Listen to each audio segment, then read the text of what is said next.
Great. Cosmic Warriors, and welcome back to another video. Okay, so my name is Hannah. I am a Western Practical Astrologer, and if you are new here, just to let you know that, and also if you are a returning viewer to the channel, welcome back. Great to have you here. Yes, so we are going to be talking all about the full moon in Leo. So there's a full moon happening on the 25th of January. So just a few days away. I hope the connection is okay. I hope you're doing good. Even just want to say hello to Lisa. I see that you commented. Hope you're doing good. And let's get into this. So, of course, this is the first full moon of the year. How exciting! I do just want to make you aware, though, of some products that I have available. So you can go to Hannah's Elsewhere. There you can find my practical astrology guide. There's eBooks there, cheat sheets, merch, all the good stuff over at hannahselsewhere.com. And of course, if you're interested in booking a reading with me, then you can do so via hannahselsewhere.com too. And if you are interested in extra astrology content early, then you can join the Patreon. There is a lot going on over at the Patreon, so it's good. We can discuss transits over there as well within the Discord. And you'll also have access to behind the scenes videos as well as PDF guides. Hope you can join. Hello, everyone joining. Hi. Welcome. You said that you have a Leo Sun, Mercury, Mars. I see. And is that a lot of fortune as well? All in Leo. That's a lot of Leo energy. So very exciting for you. And what degrees do you have there? What degrees would your Sun in Leo be, your Mercury, your Mars? Of course, the thing when it comes to degrees is degrees are really going to help you on a much more personal level. Hello, Varel Ryder. Hi, welcome. Good to have you here. Yes, welcome everyone. I really hope that you benefit from this live session today. So here are some of the aspects that we are going to be exploring, right? So the really big thing about this is Pluto conjunct the Sun opposite the Moon. So the Sun and Moon are both at 5 degrees, and then Pluto has just entered Aquarius and will be at 0 degrees during this full moon. And at the same time, these celestial bodies will square Jupiter. So Jupiter is in Taurus at 6 degrees. So the square is quite strong. So we're going to talk about that. Now, another thing I want to mention is Uranus is still retrograde during this particular full moon. Keep in mind that in modern view, Uranus is one of the co-rulers of Aquarius. And so with Uranus still being retrograde in Taurus, there's still something to tell us there. So Uranus retrograde is creating a trine to both Mars and Mercury in Capricorn. So we have some of this earth energy happening during this full moon. Very grounded, practical energy, of course. But at the same time, Mars and Mercury are creating squares to Chiron. Okay, so Chiron is there in Aries, and we also see with the nodes being in Aries and Libra. So there's some challenging energy going on between these points. Of course, Mars and Chiron are both 15 degrees, so that's quite a potent energy. And also, Neptune. So Neptune is creating a square to Ceres in Sagittarius, and they're both the same degree as well.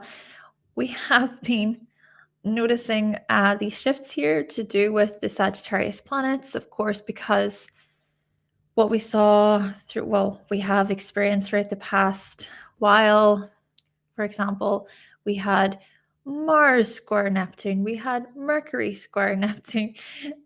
We also, we're still sort of experiencing this one, but Venus square Neptune. And so we're also going to see this Ceres square Neptune during the time of this full moon. And Venus also creates a trine to Jupiter, and at the same time makes a sextile to Saturn.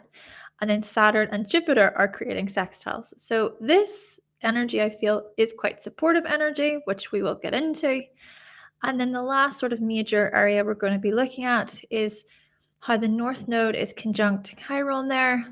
And then there is the opposition here happening between the South Node and Chiron, which is going to get stronger because we do have the North Node conjunct Chiron by the same degree throughout February as well. So we will be talking more about this particular astrological event during the February video.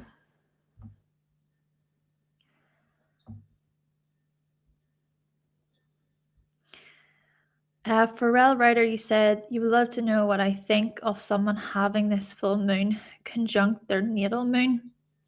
Yeah, I would say in that way, this is certainly a moon worth paying attention to. Of course, keep in mind that full moons look at release. And I think as well, even on that note, Pharrell Writer, the phase of the moon matters as well. So thinking about the phase of the natal moon. Say if the full moon happens in the 12th house, so we're going to be looking at the horoscopes today. Yasmin, okay, we're going to be looking at the horoscopes. And Mashikia, I hope I'm pronouncing your name correctly. So you have the degrees there. Yeah. So I would say just even with your sun being at 11 degrees, I would say there's some significance with this particular full moon for you. So let's break this down. 5 degrees. 5 degrees is a Leo degree. And this particular full moon is happening within the Leo decan. So a lot of Leo energy, very much so. And I want to say that in numerology, the number 5 is linked to adventure, freedom, excitement. It's a very dynamic number. It's quite a passionate number. It's also full of energy, right? This vibration is energetic. And this is vibrant energy. And I want you to think even about Leo for a moment. Leo is so much about vitality. The sun in astrology is so much about our vitality, and it gives light, right? So for Leo, then this is such a warm, vibrant, and passionate energy. Leo can really light up a room with their enthusiasm. So if you have significant Leo placements, yeah, you can very much be a person who lights up the room with your warmth, with your energy, with your smile, with how passionate you can be. And there's also something so welcoming and accommodating and inviting about Leo. You know, Leo really is connected to finding your pride, right? Um, being with the people who you're loyal to and you trust. Leo, of course, is a highly loyal sign. So As we approach this full moon, these are the types of energies that are being ushered in. Now, with full moons, of course, full moons are about release, and we shed, we reset. Full moons are about a chapter closing. There can be something quite finalizing about a full moon and illuminating, right? So we can sort of shine a light on the Leo house, if you will, and think, oh, what is being brought to the surface here? What is being illuminated? And is there any clarity that can be gained? And through such clarity and through such understanding, we can reset, or we can release, we can let go. But we can also embrace something new, right? We can embrace a new beginning. And we can reap rewards. This is the thing about full moons. We can certainly reap rewards, which reaping rewards isn't just via money. It can be through other things. And perhaps with this being in Leo, this is so much about our heart. This is so much about our passions, our interests, our creativity. This is about love and romance. But then the other thing about it is, around full moons, our emotions can be very strong, strong emotions. And with the full moon being in this fierce, fiery sign of Leo, our emotions could very well be strong when it comes to matters related to love and romance and enjoyment, right? Thinking about pleasure, enjoyment, and entertainment as well.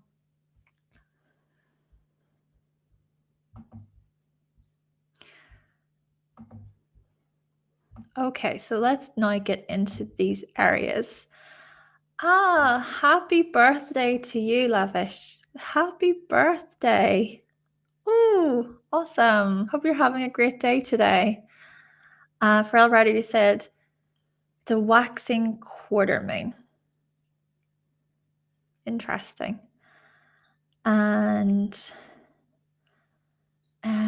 you've got a Gemini rising there. Yeah, so we're going to get into your horoscopes after we go over this overview. All right, so like I said, full moons are about release, right? And what I want to say with this is make sure that you're looking at any Leo placements you have. So if you have Leo placements around, I would say, 0 degrees to about, I would say maybe 13 degrees, this could be very significant for you, because this could be a release point. This could be a finalizing point for you when it comes to matters related to your Leo house. But when we look to the degrees of this, there was a new moon in Leo, and this happened July 2022, and that was at 5 degrees. So around that time, we would have set new intentions, right? We would have thought, okay, what would I like to change, or what can I embrace in my life that's quite new? Of course, such things might not have been intentional, but during full moons, it's about planting seeds. It's about a new chapter, a new beginning, seeing things through a fresh set of eyes. So that was July. So maybe think back to July, if you can think that far back, or reflect. I'll say my own experience with this to kind of help. So I remember around about that time, I was working on the astrology guide, and of course I've got Leo in the 12th house, and this guide was something that I was working on pretty much on my own, in my own space, in my own solitude. And it was such a creative journey for me. It was a creative process for me. And of course, this did begin much earlier than that. But it was still around that time that I remember just feeling so inspired and having all these dreams about, where this guide could take me and the things that I'm going to get from it. Even if people don't purchase it or buy it. There's still just something so important about it. I think that it really helped me grow in my knowledge and deepen my understanding about astrology. So then what we want to do is we want to think about the first quarter moon in Leo. So that happened April 2023, and it was at 7 degrees. Now, during first quarter moons, there is challenge, okay? So the intentions that you set during a new moon, right? That's like, okay, intention setting, I'm ready. But the first quarter moon says, oh, I'm actually experiencing some challenge here, some setbacks, maybe a certain delay or an obstacle. But you see, this is also about overcoming. This is also about strength. Okay, having the will, having the strength to make it through whatever this challenge is. Of course, we all need to be challenged in life. I think it's important. It's so important to be challenged. That's how we grow, right? So we grow. we really show up for ourselves during first quarter moons. And April 2023, I had released my guide by that point, right? And to be honest about it, I did experience challenges with the guide. Maybe because it didn't really get the sort of response that I maybe would have liked, if you know what I mean. But I was still able to learn from the experience. And I also think that what really helped was exploring my passions and my interests. And it was around that time then that I really went forward with new YouTube videos, thinking about talking. So I talked about the planets, and I also talked about the psychology of the signs, and I explored the personalities as well of the signs. So I guess you could say that this has all been a journey. And I think a big part of the moon in Leo for me in my 12th house is more so remembering my passion and remembering that it's my creativity that is so important to me, and kind of realigning myself with that again on a very soulful level. So yes, do consider your own journey with this. And the other thing I want to say is this is a moon of illuminating intentions set July 2022. So this right here it's a release, right? It's like oh my gosh, there's so much clarity, And I feel like when I reflect on this, I can sort of see it. I can see that the fact that the guide started, and I went through this whole creative process the past few years, and now I'm at a point where I can use my creative projects as tools, right? So I can make short form content, for instance. I have the information already there. So what does that mean? That means greater efficiency. That means that because I've done the groundwork, right? Now I can move forward and make things happen, perhaps on a on a faster level. Not intentional, but this is just my own sort of reflection when I really think about this. But in July 2022, there was that trine to Jupiter in Aries, right? And there was the square to Mars in Taurus. The square to Mars and Taurus then sort of makes sense, because it could be that whilst we were sort of setting new intentions to do with Leo back then, there was still some challenge, right? Maybe it was saying, okay, this is actually a process that's going to be slower than you might think. And it's best just to take your time.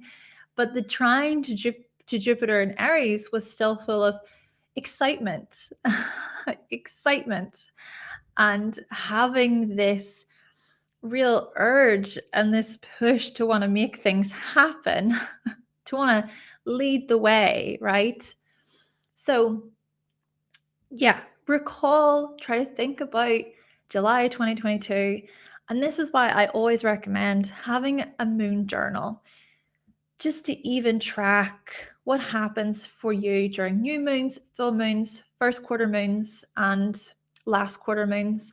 I actually have a calendar that has all of these in it for 2024. And they also have within them these past dates. So you can refer back and you can sort of look at your own chart. But really, this full moon, it's about releasing, it's about clarity, shedding, it's a reset and rewards. However, the dispositor of the moon is actually in Aquarius, the opposite sign. And when the sun is in Aquarius, it's said to be in detriment. And also, Saturn, which is the dispositor of the sun, is in Pisces. And it's creating this in conjunction to the full moon. So, what does this perhaps indicate? I think this indicates that there needs to be a level of objectivity as well when it comes to this full moon, which might actually be more challenging than we think. Because as the sun in Aquarius energy says, I want to be objective, I want to kind of think more about the bigger visions here. And I want to be able to view things more from this, like a bird's eye view, and see it all. The full moon in Leo still says, oh, but I'm still feeling so much, and I'm going to feel personally about what I see. And it can also suggest that with Saturn making that in conjunction to the full moon, that there's some hesitation, there's some resistance happening. And maybe that Saturn and Pisces energy is especially looking at it's looking at our stronger emotions to do with the collective and to do with what we feel is morally correct, or even getting really emotional or upset about what we feel is morally unfair and wrong in this way.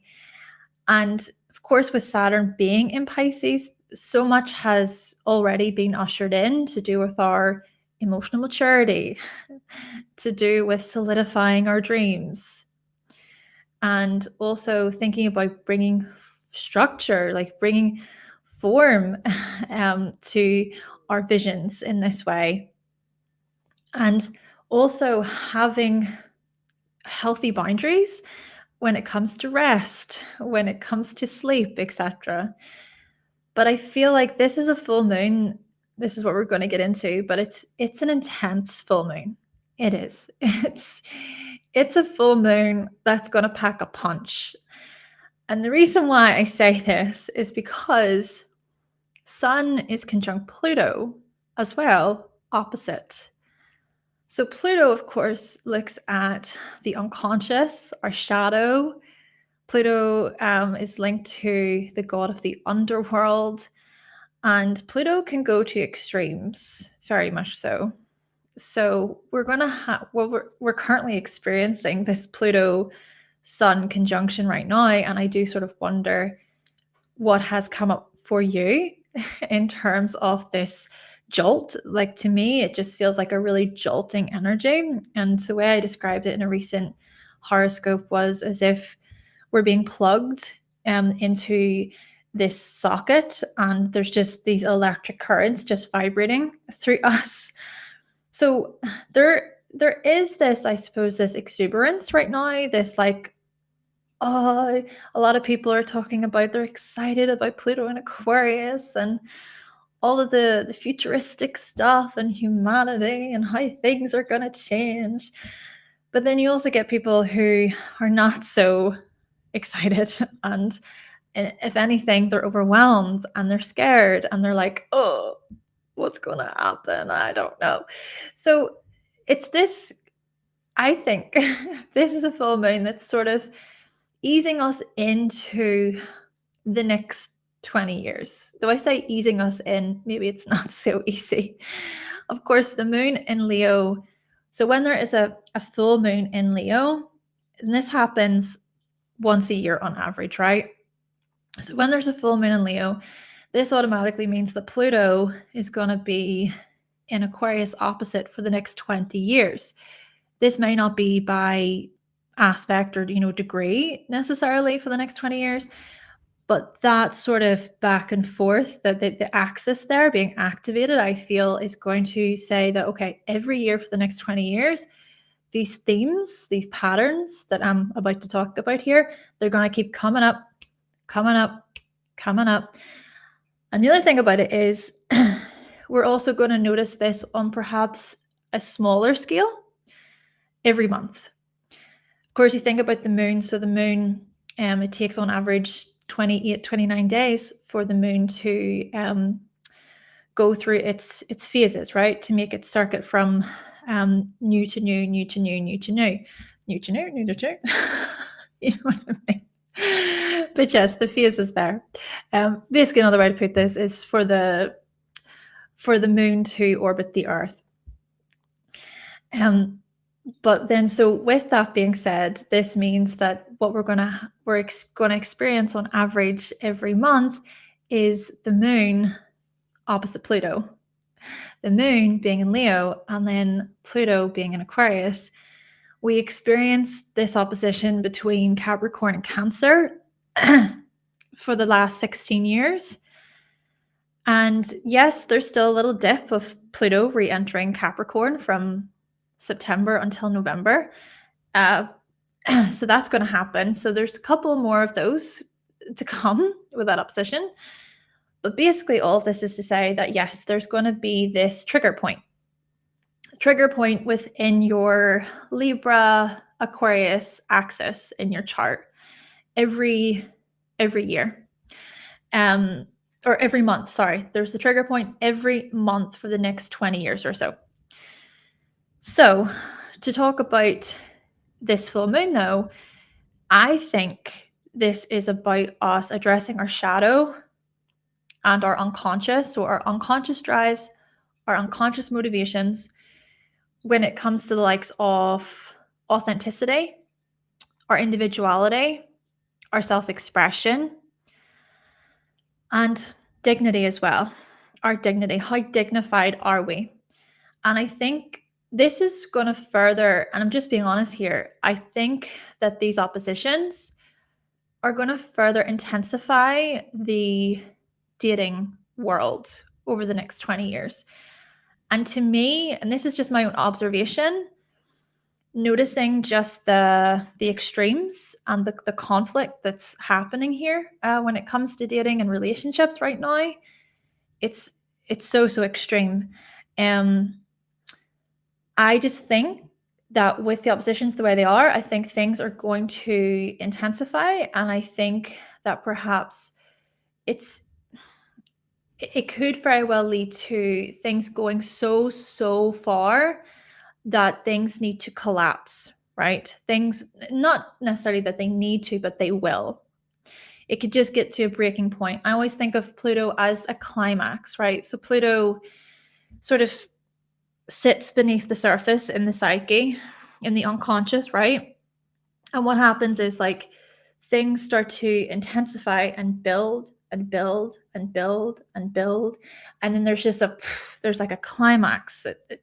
So with that climax comes like a collapse, a fall. It can be very, very extreme and jarring. There can be the crisis points, the emergency points. So we could see this sort of tension, right? This real tension when it comes to the likes of dating and love and romance. And the other thing about it is, like I said, authenticity is a big part of this. So we could find here that this is a full moon whereby which we will experience like an authenticity renewal. So confidence renewals as well in this way, ego breakthroughs. What about the ego in terms of it cracking in terms of going through an ego death, if you will. And that's something that I have also talked about, is the ego death in relation to this Sun Pluto in Capricorn energy to this quick accelerated Sun Pluto Aquarius energy. I see it as like an ego death for many people, and ego death can show up in many different ways. And what I've also said is that people who have Sun in the 8th house, they experience ego deaths many times. It's like, I don't even recognize who that person was. Like, that's in the past, right? I've transformed. I've moved past that entirely. And the ego death can look like, for example, being betrayed by someone that you trust or that you trusted.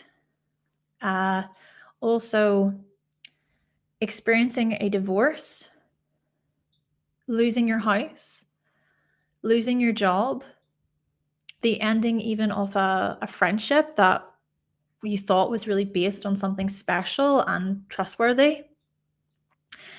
And an ego death, I feel, can also show up as, those moments in life when everything in your body is saying, I don't want to do that. I don't want to do that. I can't do that. I can't do that. But actually doing the thing, doing something that feels like physically, emotionally so far from what you're used to. That is an ego death, right? And the thing about the ego death is the self, right? The self and ego, I think these are concepts that were created either by Freud or Jung, but anyway, within this psychology industry. But the self and the ego are different. So the self apparently remains a constant underneath, right? But it's the ego that goes through these renewals. And these renewals can be so extreme at times. I think it depends on where you're at in life, right? It really depends. And there's so much nuance to this. But all of this is to say that this is a full moon. It's a heavy full moon. And this could be in a way where it's like, wake up, right? Maybe this is a moon of really waking yourself up to your truth, waking yourself up to how it is that you express yourself in a more authentic way.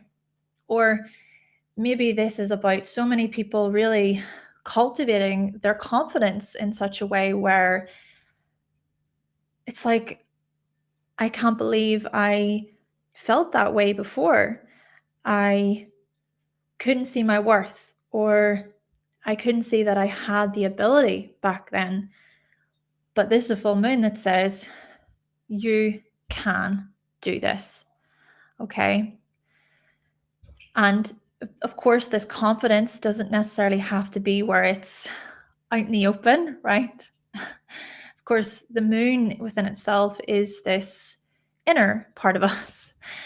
But the confidence is more about it's being felt, right? It's like, I feel it. I feel it.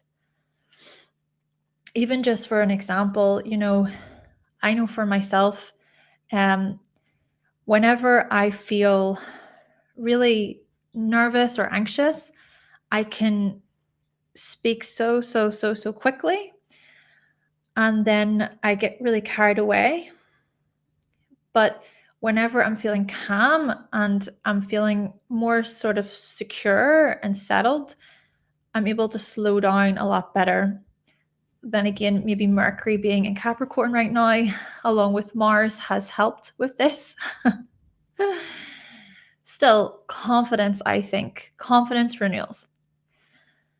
Now, there's also going to be a fixed T-square happening, and it's going to include Jupiter. So Jupiter is in Taurus and is acting as the mediator. So the mediator between this Aquarius Leo energy. And I think that what this is suggesting is something needs to give, right? Because to be honest, this could very well be a full moon where there is a lot of like intensities and really complex emotions coming up, and people getting passionately upset and frustrated at other people. And there could be this this resistance, this I'm right, you're wrong, you're not listening. The power plays, right? There can be these power struggles and this push and pull for control and to be domineering and I'm right and you're wrong and So Jupiter is like, no, how about we also look at what is true here? What's the truth? How can we be honest about how we're feeling? How can we be honest about what we want? And like I said, something needs to give, right? When it comes to fixed energy, this stuck, stagnant energy, it's like something needs to move here. You can't just be stuck. And that could very well look like, us realizing that if we want to move forward within a certain situation to possibly reach a resolve, then it's about how we can be honest enough with ourselves to say, hey, when I reflect on my own stuff, this is what I see, and this is how I want to change and improve moving forward.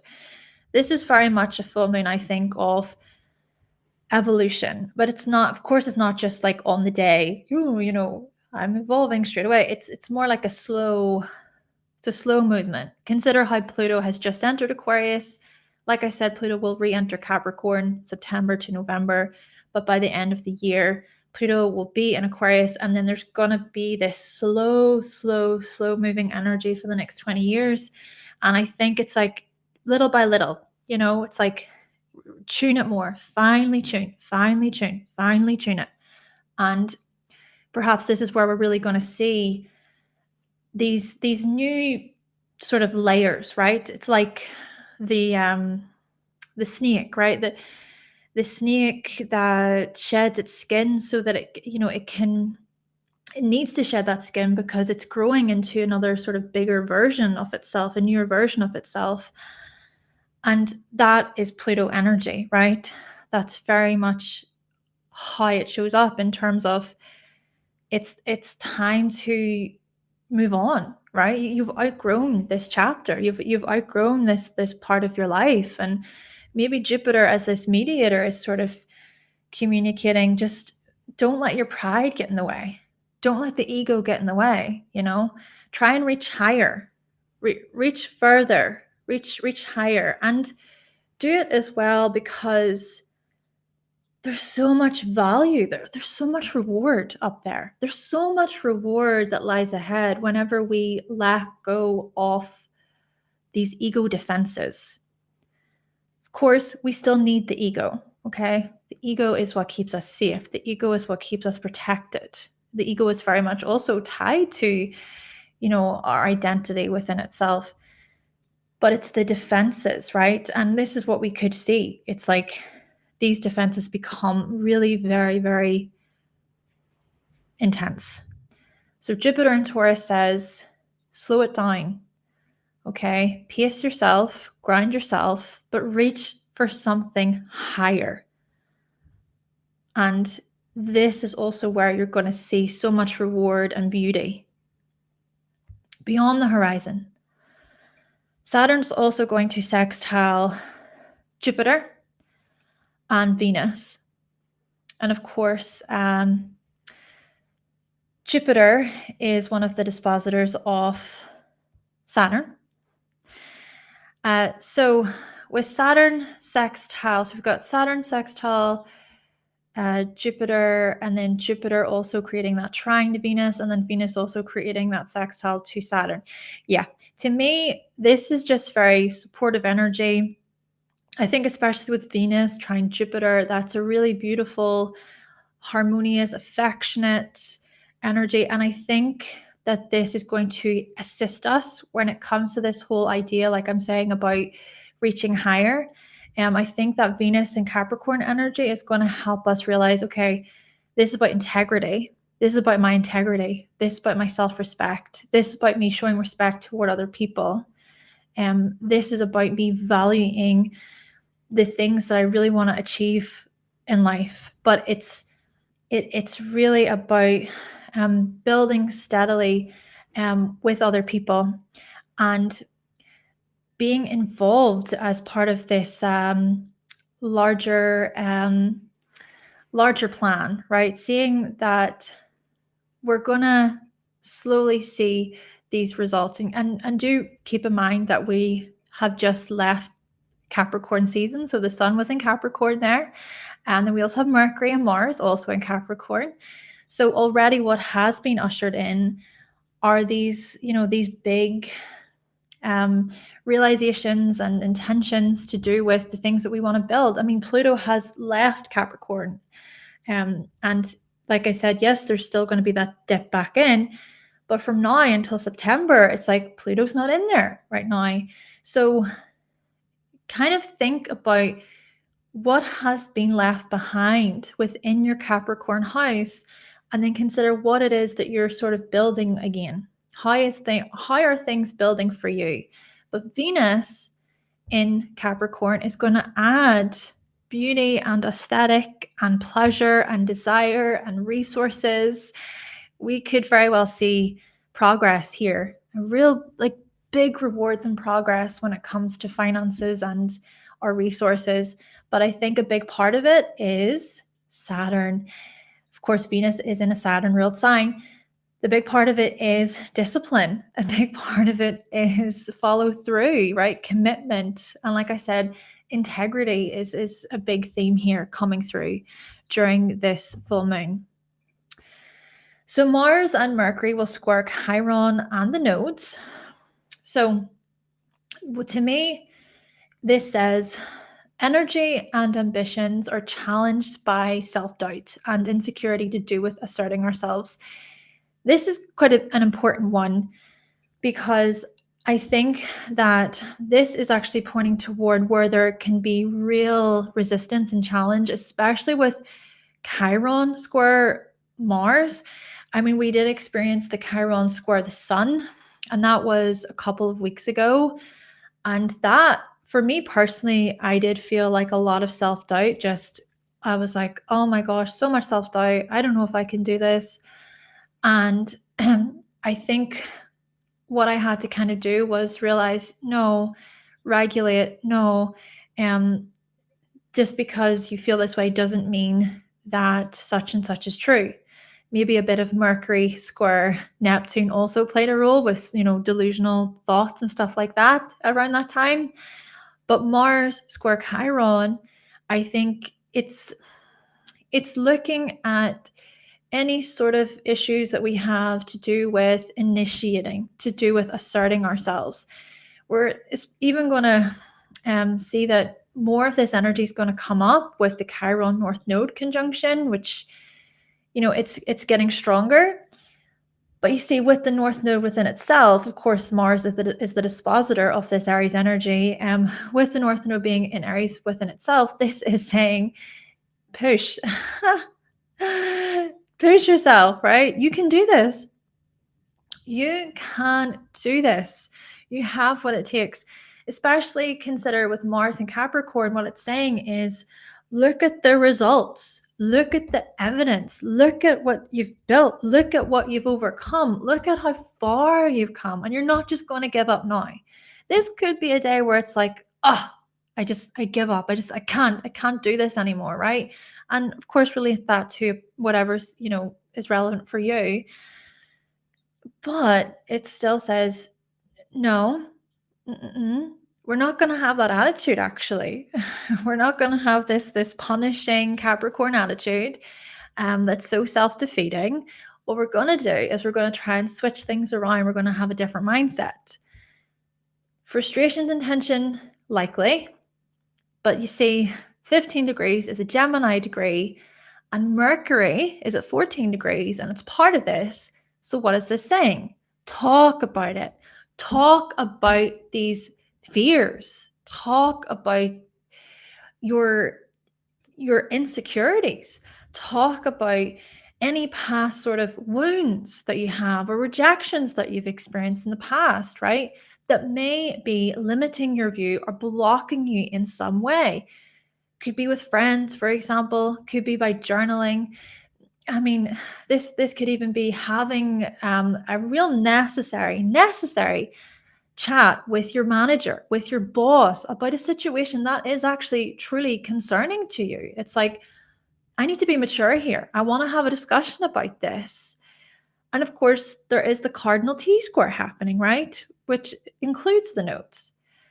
So Mars and Mercury invite mature communication. What are you afraid of? How can you be realistic and rational? This indeed is a challenging full moon, asking us to be dignified, to be faithful, to be truthful, to be trusting. Ooh, trust. That's a big one. Where can we overcompensate? Where can we be arrogant? Where can we be conceited?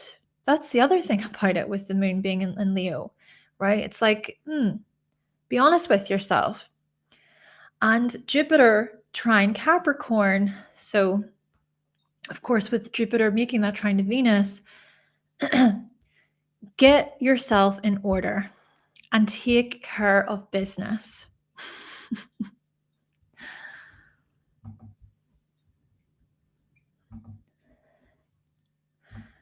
So, thank you so much for being here, everyone. Thank you for watching. All right, so looking here at Uranus retrograde trine Mars and Mercury. So the North Node is also conjunct Chiron opposite the South Node. So Uranus retrograde here before Uranus turns direct on the 27th. All the planets will be direct for a few months. So with Uranus retrograde during this full moon, ask yourself, is there anything that you've been reviewing, anything that you've been revisiting regarding material security? Things have been unpredictable within your Taurus house, but this has also been an opportunity to innovate and to think outside of the box. Then the trine to Mars and Mercury says, this is about paving the way for something new and for something exciting, especially when it comes to these more achievement-related matters, when it comes to what we're building. This is about reinventing ourselves when it comes to what we seek to build and remain to build, what resources are available to you. And with Venus trine Jupiter, again, this is about trust. This is about self-belief. Be creative. This is about pleasure and desire. Of course, do keep in mind with Jupiter, there can be the whole overdoing it, right? That's the thing with Jupiter. So I do think, a healthy sort of consumption or healthy limits can be useful. Then again, I do think that this is what we can experience given the fact that Venus is in Capricorn and then Venus is the dispositor of Jupiter. So with Venus being in Capricorn, we may be willing to sort of be disciplined and to make necessary cuts or to be more concerned about our pace and how we can limit ourselves, and we can come from a place of greater integrity and respect. And then Chiron is conjunct the North Node, so much about identity integration here, and it's going to get more and more notable the closer that this conjunction happens. And this is about bravery, being our biggest mentor. This is also about being decisive, which can be so healing for us.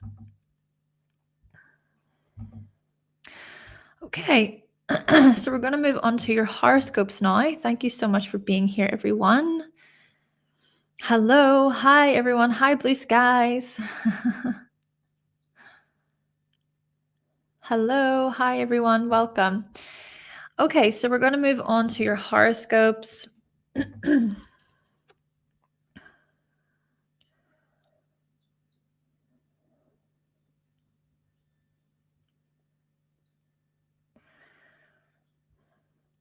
So Aries, the full moon is happening in your 5th house.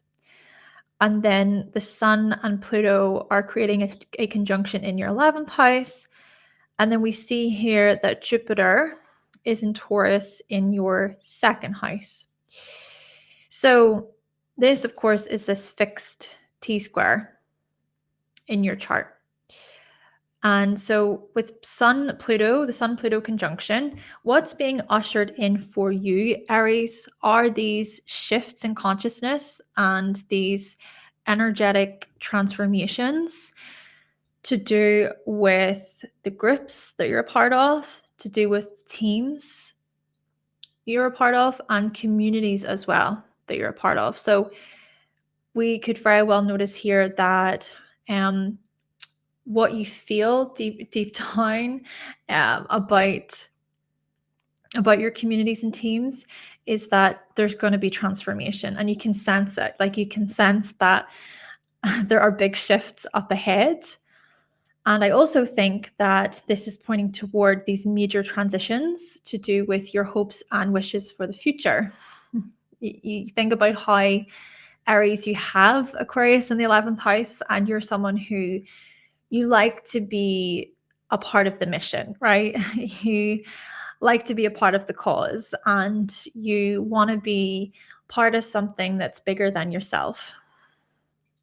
Now, with the moon being in Leo, opposite, I think that what this can suggest is what you're going to release during this full moon would be the likes of, okay, this is an individuality, a self-expression concern of mine that I want to let go of so that I can move forward, which may actually assist you more so when it comes to your groups, the groups that you're a part of, even like you're thinking about networks and friendships.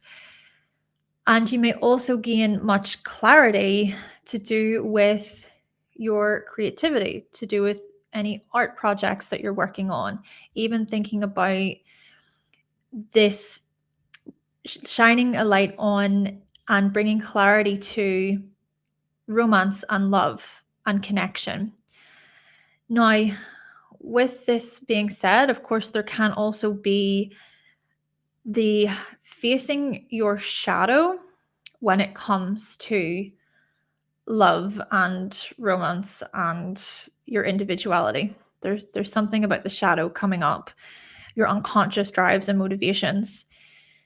So I feel as if Jupiter in Taurus here as the sort of resolve point, there's a bit of a resolution that can happen. I think Jupiter in Taurus is reminding you of your worth, reminding you to slow down, to stay in your own lane, to focus on your own sort of crafts, to focus on your own skills, and to also really remember how far you have come when it comes to your resources and the amount of like passion you've been putting in, and the amount of love that you've been putting in. So I think this is the sort of energy that says something needs to give a bit. So perhaps something needs to give if you are to maybe put yourself out there in a different way. Okay, there could be a bit of resistance here because of the fixed signs being activated. But yes, I think something needs to give if you are to try to overcome any tensions. And the last thing I want to say with this is the Scorpio energy in the 8th can be quite a sensitive point, a sensitive area. So I wonder, is it that during this full moon, there's some triggers? There could be triggers that come up, right? Triggers that, of course, are related to unresolved issues, the past. So, yeah. But it's how you try to remain sort of a bit more neutral, I suppose, a bit more neutral, and that, you know, the thing that you are maybe triggered about, it's something in the past. It's not really something really it's not really about the present moment necessarily.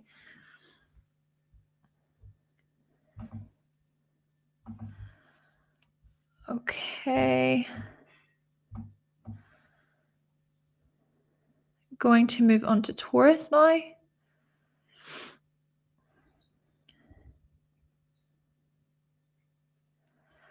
So Taurus, let's explore yours. Taurus, The Sun and Pluto are in your 10th house during this full moon, and then the moon is in the 4th house. And then we see here that you've got Jupiter in your first. So, what I think has been ushered in for you, Taurus, are these, well, possible, I would say, possible fears to do with vocation, purpose, career, but then also even feeling somewhat strong, or realizing that you've already overcome so much and that you can take on the next challenge that could very well be coming up for you. But I think as well, what this is suggesting is possible power plays or power struggles when it comes to members of authority, managers, bosses, and so on. And I think that this Pluto energy is going to usher in what can be really changed, really transformed here when it comes to these relationships, possibly taking on a whole new role, right? That could very well be a possibility for you, Taurus, right? A new position, a new role. And so with the moon then opposing this Pluto Sun energy, the moon can highlight this releasing point for you. So a release to do with how you show up within your family and within the home, thinking about any sort of confidence desires there, or confidence renewals there to do with family and home, and perhaps as well clarity, right? Clarity to do with where you feel comfortable and where you feel nurtured and safe, and how these things are perhaps related to your profession, they're related to your vocation, and what it is that you really want out of life in this way. And of course, so much is going to change for you here, Taurus, to do with your public presence. But there's just something emotional coming up, really emotional and sensitive coming up during this full moon. Now, Jupiter is also in Taurus there in your first house. So this Jupiter energy could very well act as a bit of a resolve for you. So maybe a part of the push and pull between, family and home is that of, or family and your career is that of, okay, well, what is it that I really want out of life? How do I want to grow? What about my aims and my goals? And what have you already been desiring here when it comes to these matters, Taurus? Of course, with Jupiter being in Taurus from May last year. And perhaps as well, this is about your value, of course. I mean, Taurus is so much about self-worth and value, and Jupiter being in this first house for you, I think it's saying, well, what kind of money do I want to earn? And how do I wish to share my knowledge with the world? And how do I want to be valued for that and appreciated for that? Or what about my physical security and how I feel quite stable in that way? Uranus in my first house for the past many years, like things have not been so stable and secure. And now I'm like, no, but I want a different thing. I want to visualize success and blessings and optimism, just good things. Of course, there will be the Uranus Jupiter conjunction in your sign, which could very well be very exciting for many of you Taurus, and that's going to be in April time. More information to come. But yeah, this is a full moon where this Jupiter energy is just reminding you to just uplift yourself, try and see the bigger picture as well. And then with Scorpio being quite a sensitive area, a sensitive point in the chart for you during this full moon, I think what could very well come up are these sensitive triggers or sensitive points to do with relationships. And this is also why I think, going back to fixed signs, something needs to give, right? Something needs to budge a bit here if there is to be change and progress here on all levels. I mean, this is quite a big deal because all the angular houses are being activated for you. So you're getting it from your parents or from your family, you're getting it from your lovers and your friends, like you're getting it from, or business partners, you're getting it from your bosses and your managers. And at the same time, you're just like, what do I want? This is what I want. My life path, all these bigger questions, Doris. So yeah, this could be quite a major full moon for you that could very well change your trajectory.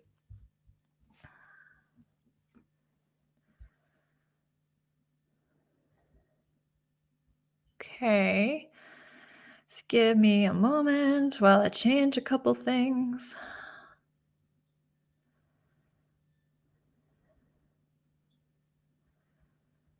All right, so we're moving on to Gemini. Gemini, then. Gemini, the sun and Pluto are in your ninth house, and then the moon is in your third house during this full moon, and Jupiter is in the 12th. So we see here that with Pluto and the sun in your ninth, what's being ushered in for you, Gemini? Oh my gosh, big transitions and shifts to do with broadcasting, publishing, media. Thinking about how you really like present yourself on a public platform, for example. So thinking about broadcasting there, and also looking at all the things that you want to learn and the training you want to do and the places you want to go and the people you want to meet. I mean, this could be a really exciting time for Gemini, especially if we combine the next few years with Uranus entering your sign as well. Yeah, major renewals to do with travel and just spreading your wings, right? Oh my gosh, you're going to transform in so many ways when it comes to your beliefs and when it comes to um, what it is that you publish and put out there and how you teach and how you present, all this type of stuff.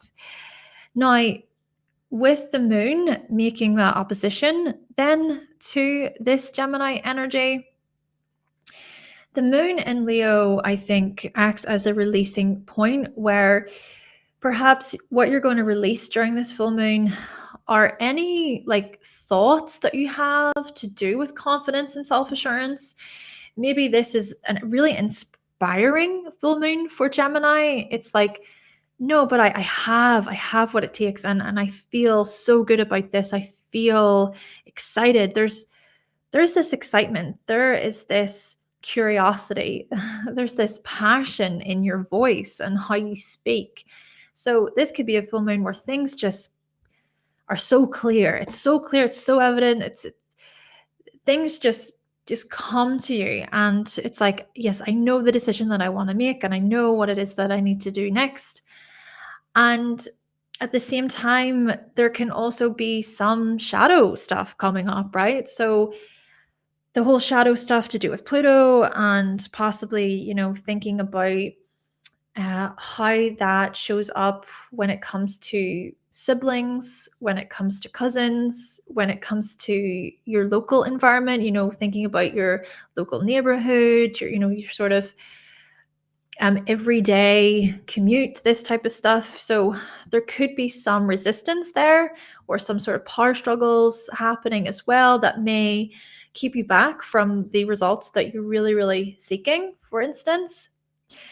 But then with Jupiter also being a part of this, Jupiter is acting as a bit of a resolve. And so maybe Jupiter is sort of saying, okay, try and calm, like try and relax. It's going to be okay.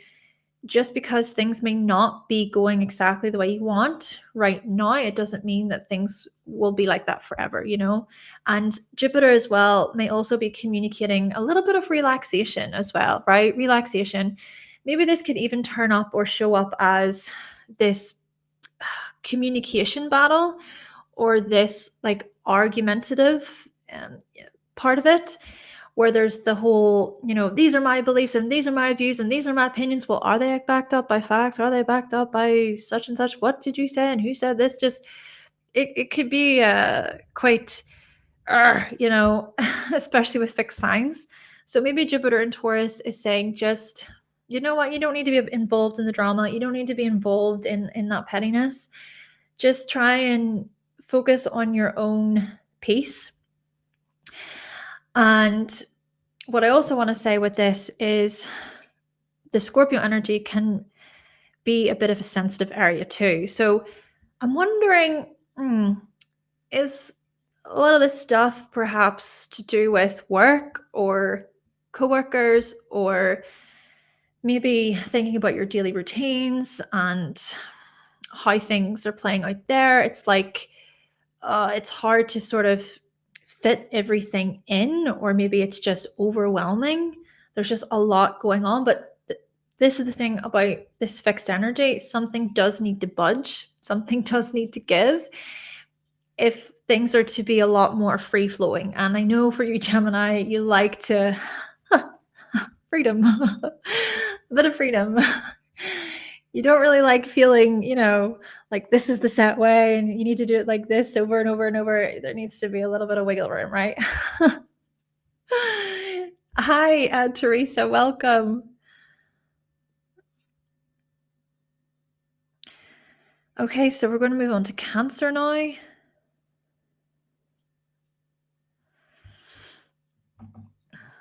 Cancer. So Cancer, there's the Sun and Pluto in your 8th house, and then the Moon is in the 2nd house, along with Jupiter in the 11th.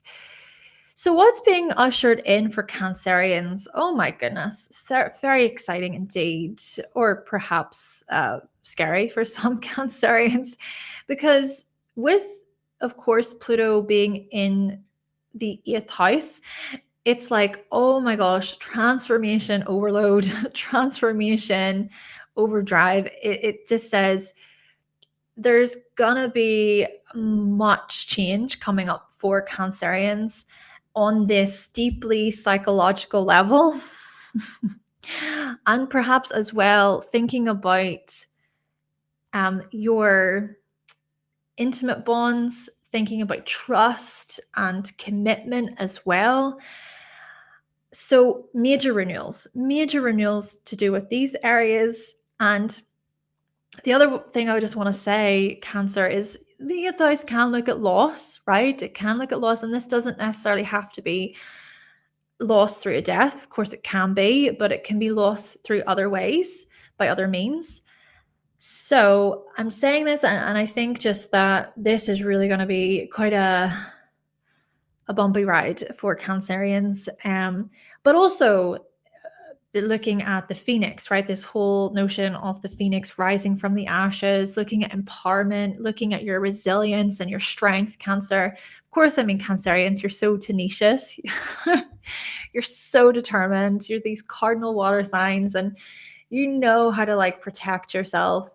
But yeah, I think there could be much change here, and maybe even as well much change to do with the occult, right?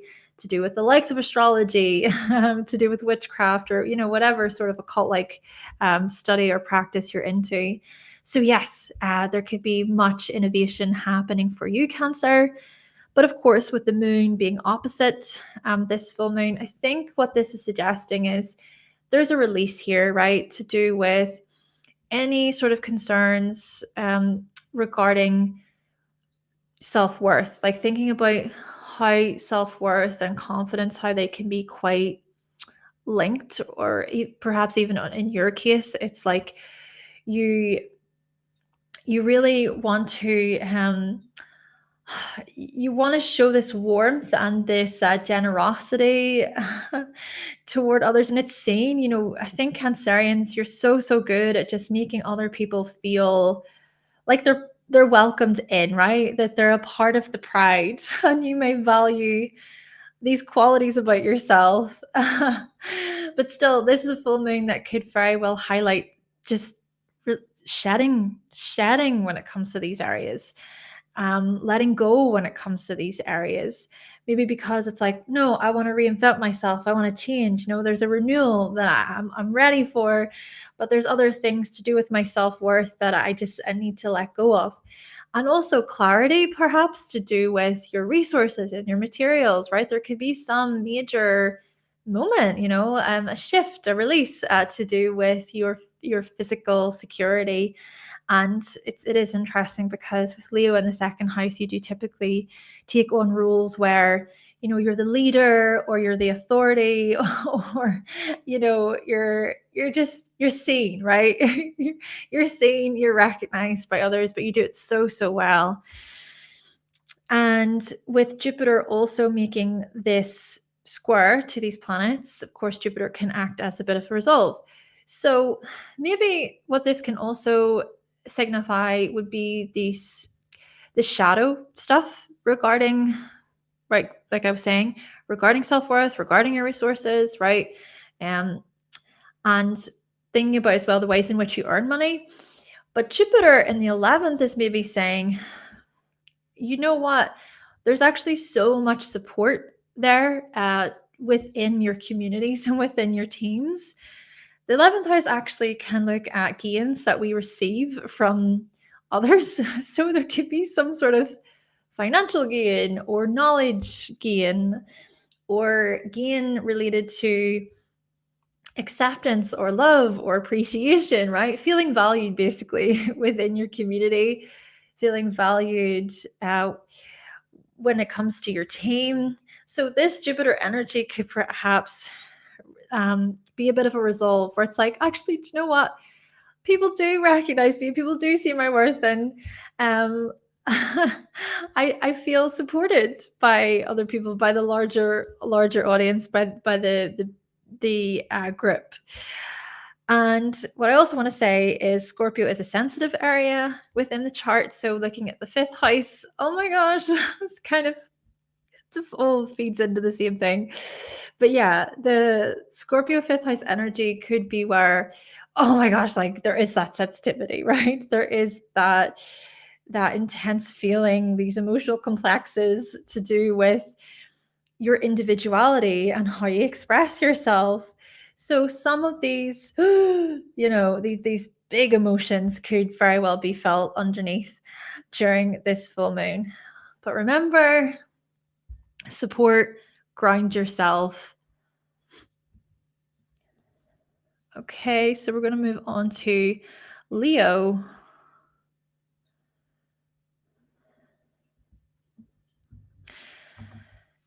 So Leo, okay, you are the star of the show, right? It's your full moon after all, full moon in Leo.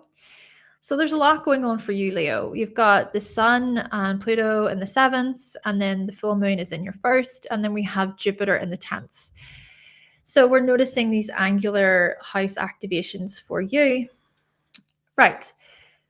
So with the sun and Pluto in the 7th, I think what's being ushered in for you, Leo, is okay, it is time to outgrow when it comes to your collaborations, when it comes to clients, any clients you have. Okay, it's time to innovate. It is time to innovate. It's time to welcome the new when it comes to client relationships. And it's also time to integrate your personal power. Now, this could very well be a transit where it almost feels as if your personal power is outside of you, right? It's like the power's in other people's hands, it's within their control. And yes, of course, there's only so much that we can control in life. But I do think that this is also about you being able to recognize that there is a real power and strength that you have when it comes to communities and groups. This could be a major chapter for Leos when it comes to being involved, just being involved, being included, finding your tribe, finding the people you resonate with. And maybe with the 7th house, there is more of a one-to-one situation with it. It could be that. But perhaps this even looks at how bigger groups can open you up to those one-to-one connections, right? So being involved within a wider sort of community, and then having your own sort of personal, intimate relationships with each person within that community. And then that really shows. But of course, this is all part of a bigger process. It's part of a chapter that's going to unfold as this transit continues. But then with the full moon being in your sign, there's so much clarity and illumination to do with your aims and your goals and what you want out of life, what you want from the exchanges that you have with others as well, right?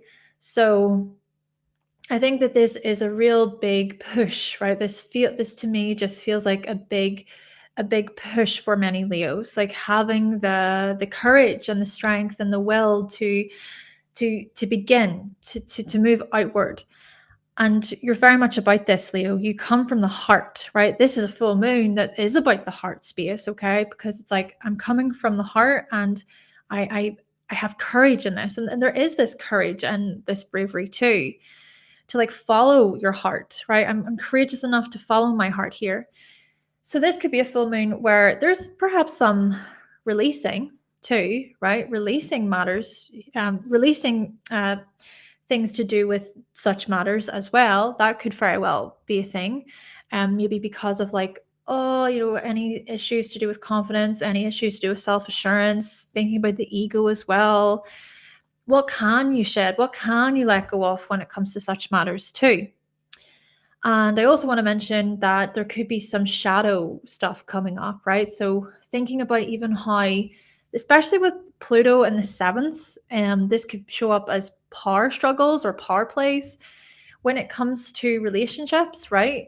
Of course, this can be relationships like your significant other, could also be business relationships. So thinking about who you work with. Also considering client relationships, possible power struggles there. And how it is that you sort of can mediate or reach a compromise too. But there could be those extremes. And like I said, there could be some challenges to do with the shadow. Maybe a part of the shadow is looking within yourself as well and thinking about, am I coming from a place of like this dignity, or am I coming from a place of maybe pride? Just maybe having that kind of reflection a little bit. But you see, Jupiter is also in the 10th for you. So Jupiter is acting as this resolve. And I think Jupiter kind of comes along and says, hey, you know what? There's so much opportunity here. You have no idea. There's so much opportunity here when it comes to your vocation and your purpose. Big things have already been happening for you, and things are just going to become larger and larger the more that Jupiter starts to move through that 10th house. The thing about Jupiter, I just want to say, even for everybody, is Jupiter did go from 15 degrees to 5 degrees during the retrograde, and Jupiter's just starting to pick up the pace again. So Jupiter's sort of still at the beginning of Taurus at 6 degrees, and in a very short period of time, well, 5 or 6 months or so, Jupiter is going to go from that point to Gemini.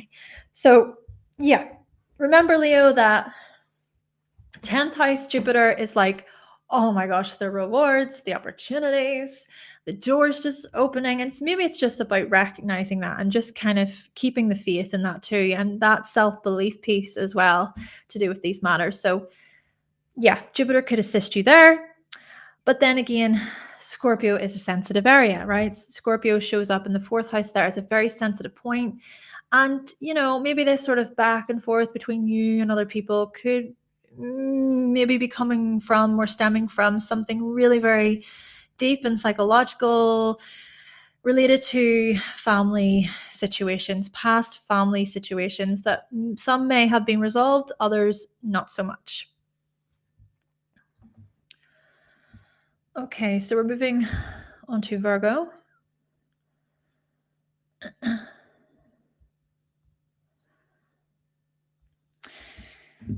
Virgo. All right. So the sun and Pluto are in your 6th house, and then the moon is in your 12th house. And then we see here that Jupiter is in your 9th. So what's being ushered in for Virgo? Oh my gosh, so much change to do with work and services. And this is the other thing I just want to say on a collective level again. I want you to remember that Pluto entered Aquarius last year from the end of March until June. So Jupiter or Pluto was not in Aquarius for very long. It was direct for just a couple of weeks, few weeks, and then it retrograde and then went back into Capricorn. So consider that transit as well. Consider that that time period back then was sort of like a little sneak peek taster of what could very well be coming up. But the big difference between the position of Pluto back then and the position of Pluto now is that Pluto was not in a very good condition. Okay, we noticed the challenges with Jupiter in Taurus, Mars in Leo back then. But this time around, Pluto is in Aquarius at 0 degrees. And then the sun also, that's Sun Pluto conjunction. Plus, throughout Aquarius season, this is huge. If you have Aquarius placements, this is really, really huge for you. We've got Pluto there. And so Mercury will conjunct it. I think Mars is next after that, and then Venus after that. So a lot of real big renewals and innovation coming up. And so for you, Virgo, for you, I just want to speak on a collective level, just to talk about those movements.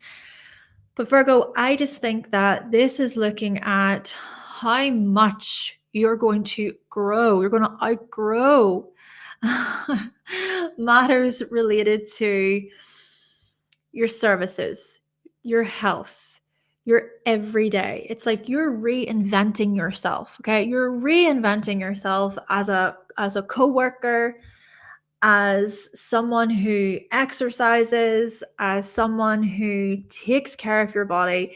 And this is all within your realm, isn't it, Virgo? Because you traditionally rule the 6th house in astrology. So we could very well see Virgos go through such major body transitions, health transitions, work transitions. And the other thing about it is you could very well get yourself into a whole new way of being productive and efficient. But of course, the other thing is with the moon being in Leo during this particular full moon, right? So it's in the 12th house opposite for you. I think for many Virgos, it's like maybe during the full moon, just take some time to reset, to unplug, to unwind, or to even, if this is about you gaining clarity when it comes to such matters, gaining clarity to do with, how you need that kind of emotional imagination, that the creative imagination rather, to be expressed. Like you need that in your life, Virgo. You need some sort of outlet for creativity, for fun, for pleasure. When you tap into that part of yourself, you're wild, you're crazy, you're fun, you're energetic. Yeah, this could be a full moon that really lights you up this way, Virgo. And it could also be a full moon where it's like, let go of the sort of any confidence concerns where it's like, oh, I'm just going to downplay this or I'm going to downplay that. And it's like, you've got this, Virgo. Okay, you have this inner confidence, I think. And that could very well come through during this full moon. Now, with that being said, there's some of the shadow stuff coming up as well. So this could be where perhaps the shadow or the unconscious is saying that there's an importance in not feeling as if you need to sort of prove yourself, because that could be a thing, right? There could be maybe, because the 12th house can look at our undoing, right? And our self undoing is usually the stuff that it can get in the way of our progress. It can get in the way of our trajectory and what we want, that in a way. So for you, Virgo, it could be that your undoing is linked to maybe, and I say this with love, maybe thinking that like you have some sort of upper hand, or like that your way is the best way. Let's say it like that, right? That your way is the best way. But I think that this is saying, let it go, let it go. Okay, invite other people. Invite the team, invite the group. They have other things. Okay, it's about the difference. Okay, difference, connection. And I think that's what you're craving. I think that is what you're craving, Virgo. I think this is pretty much realizing that you don't have to go at it alone. You don't have to go at it alone. Yes, Virgo, exciting. And at the same time, with Jupiter being in Taurus, I think the Jupiter in Taurus energy could very well act as a resolve, where it's like, yes, I know what I'm talking about. I know what I'm talking about. I've been studying it for years. I've been doing all the practicing. I've been doing all the training. I have the groundwork. I have the knowledge. And maybe that's another thing, because the thing with you is that there can often be self-doubt or like holding back. It's like, oh, I'm going to hold back so that I don't say the wrong thing, or, oh, I'm not too sure, you know. But Jupiter is like, something needs to give, Virgo. And I think a part of it is know the value of your knowledge. Okay. Trust, self-belief, Virgo. That's what we want from you. We want self-belief.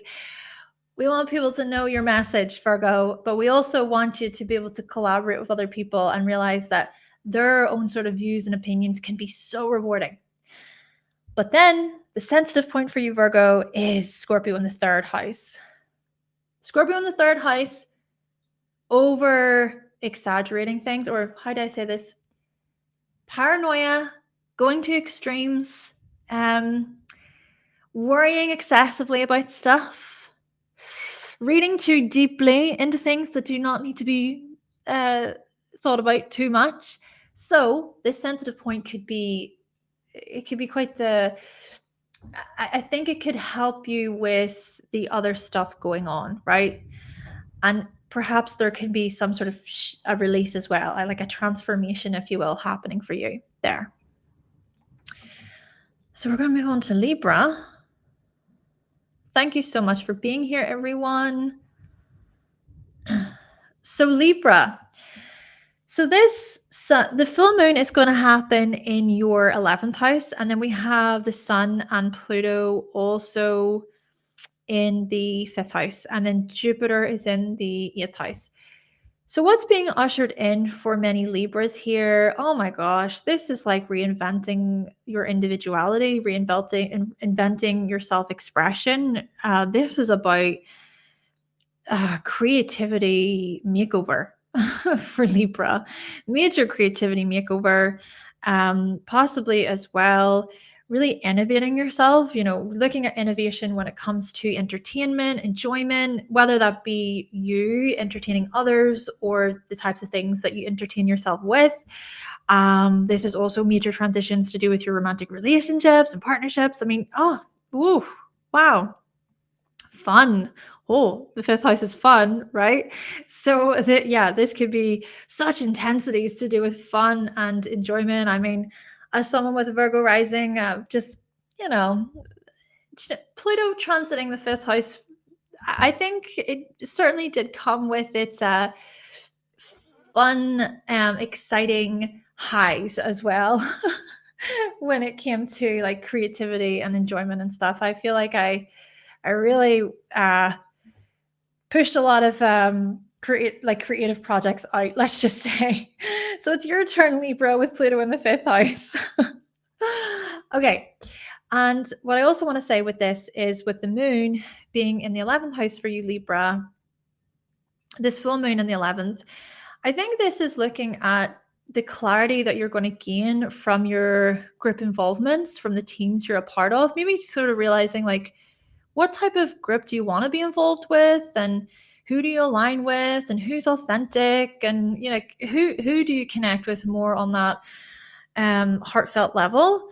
And also some release here, releasing, shedding to do with any sort of ego issues, whether this be like an ego trip from somebody else within the group, or maybe reflecting on yourself and kind of thinking, was my pride maybe in the way there a little bit? But yeah, just this sort of understanding and this back and forth to do with you versus groups, you versus friends, for example, where you sort of fit into the greater whole. Now, Pluto, of course, can also suggest these shadows, the shadow stuff to do with such matters, power struggles to do with groups and teams, etc.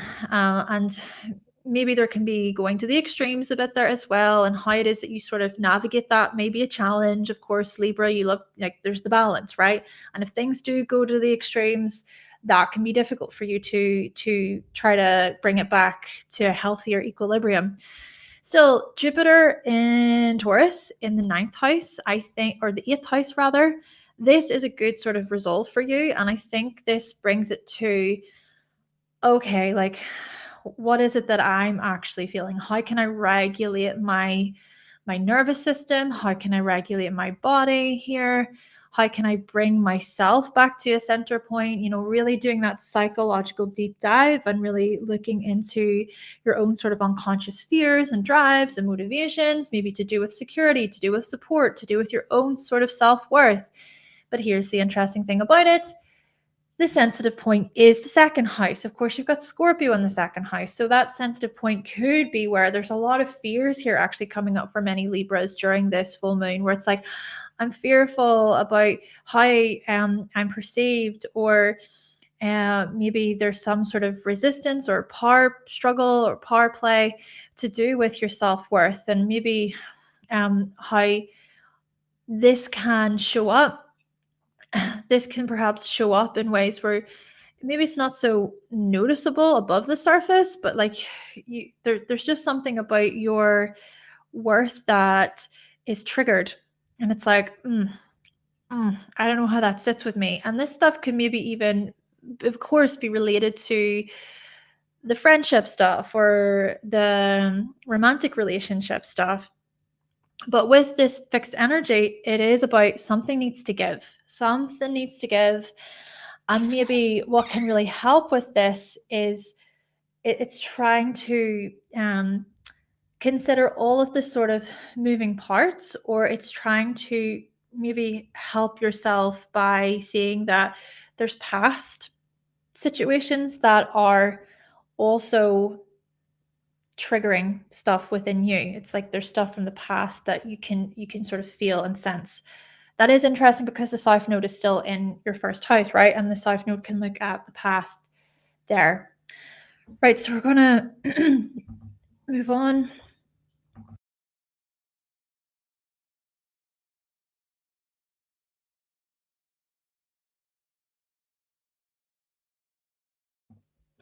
My apologies. I was coughing there. Just having some water.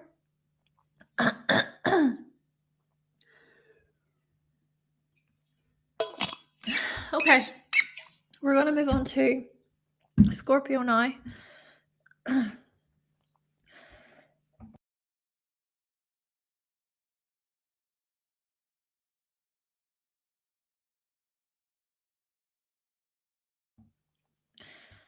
Okay. So Scorpio. All right, Scorpio. So your angular houses are also being highlighted here during this full moon.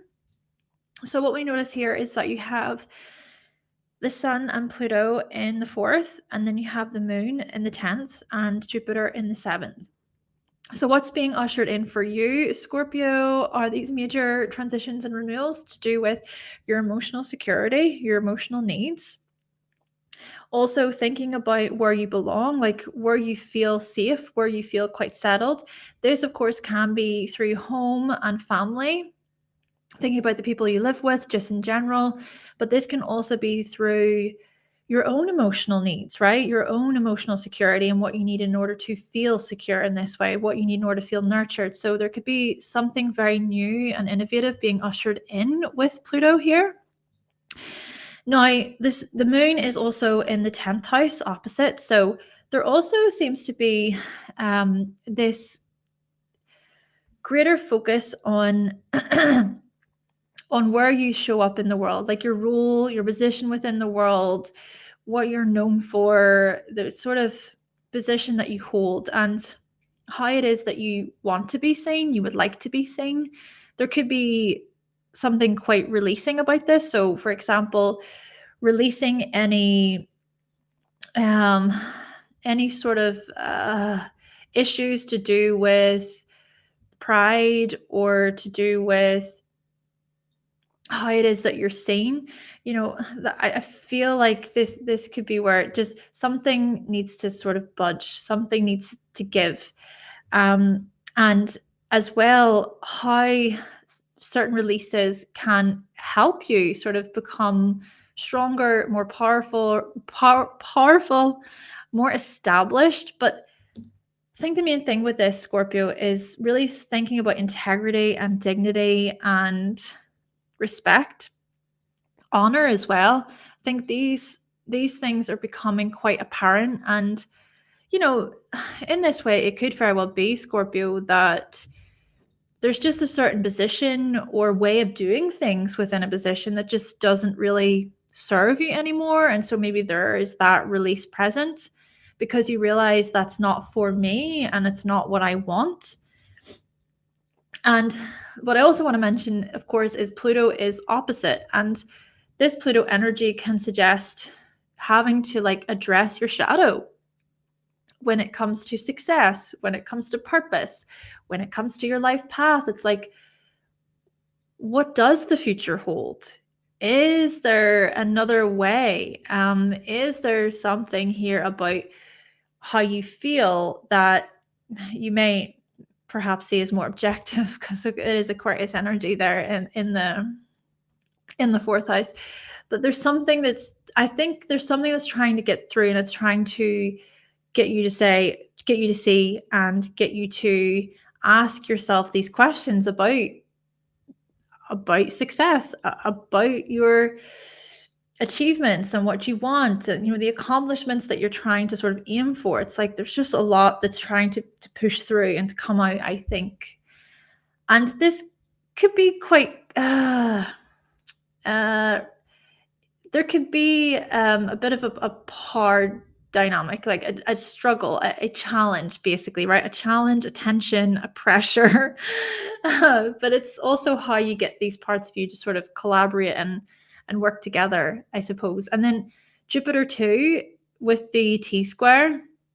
Jupiter is acting as this resolution point. And I think what this sort of suggests is knowing your value, knowing your worth when it comes to other people and relationships, and thinking also about any clients you want to work with or that you have been working with, thinking about your business partners as well. Do you feel like you're valued? Do you feel like, you're grounded where you are and you're secure where you are? Of course, Uranus has been transiting that 7th house for you for many years now.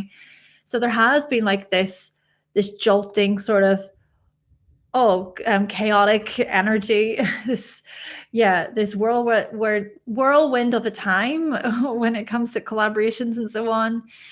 But I think Jupiter in Taurus, it's asking for a bit of security, and maybe that is a part of it. Like it's trying to more so think about, right, okay, what about my relationships and my partnerships, and how is it that by feeling more secure within these, how can that stuff support this sort of back and forth between my professional life and my home life, between my public world and my private world.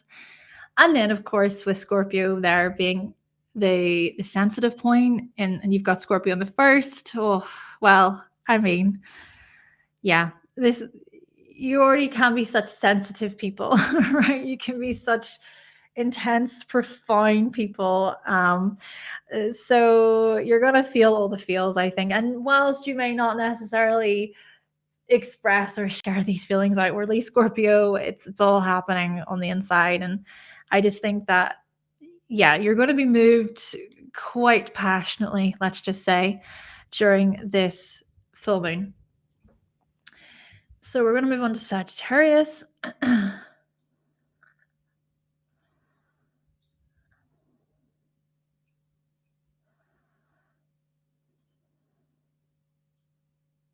So Sagittarius, during this full moon, the sun and Pluto will be in your second house, and then the moon will be in your ninth, and then we've got Jupiter in your sixth.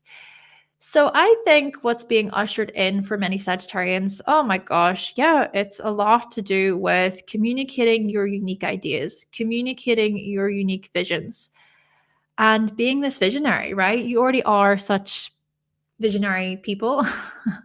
You can certainly aim toward the future and follow your dreams. But I think this Aquarius energy and the third being activated, it's like, okay, these are the people that I want to collaborate with, though, or these are the people that I want on my team, or these are my visions and my ideas to do with the future. And these are the people that I want along with me on that journey, along for the ride, right? And this could also be major transitions and renewals to do with your local environment, your immediate environment, right? So there could be much change going on and new sort of inventions happening, new ways of doing things, looking at things through a completely different lens, and perhaps reaching out into your local area, your local communities in this way. And at the same time, the full moon is happening there in the ninth house for you. So I think the ninth house energy, of course, you do traditionally rule the ninth house, Sagittarius. So there's a lot to be said here about your confidence and your self assurance regarding bigger visions and exploration and wanting to sort of reach out into the world and to be creative about a new path, about a new way. But it's also a good time to shed, a good time to release, right? To sort of release any old narratives to do with confidence, especially related to these areas, or to release any like pride, etc. As well.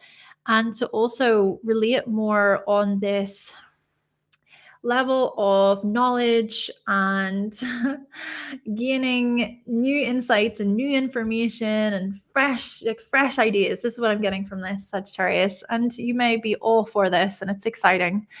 Of course, with Pluto opposing the moon, there could also be some like unconscious drives or shadow stuff to do with the likes of travel or publishing or broadcasting. You know, maybe there's some fears as well, like fear starting to creep up of like, oh, who's going to see me, or what's the future of this, what does the future hold, I don't know.